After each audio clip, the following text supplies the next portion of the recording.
Yeah, good morning po mga kuya, mga ate. This is the day. Ito po yung first day nating second POEC 4x4 Challenge for a cause. Dito na po yung magiging start today na. And sana sa lahat po ng mga nag-sponsors, lahat ng mga tumulong dito sa aming 4x4 Challenge ng Pampanga Folders Eagles Club. Ako po nagpapasalamat sa lahat ng mga lalahok at maglalaro dito sa ating race. And we are encouraging everyone na manood po. Dito po kami sa San Fernando Mega World Capital Town.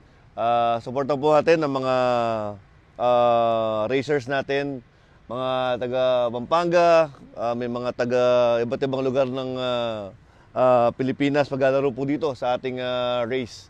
And gusto ko lang pong pasalamatan lahat ng mga kuya natin na walang sawang sumusuporta, tumutulong to make this race possible.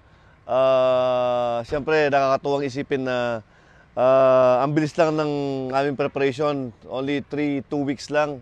Pero nabuo namin itong racetrack at nakapag-invite kami ng mga racers dito sa second POEC Pampanga 4x4 Challenge, no? Yun.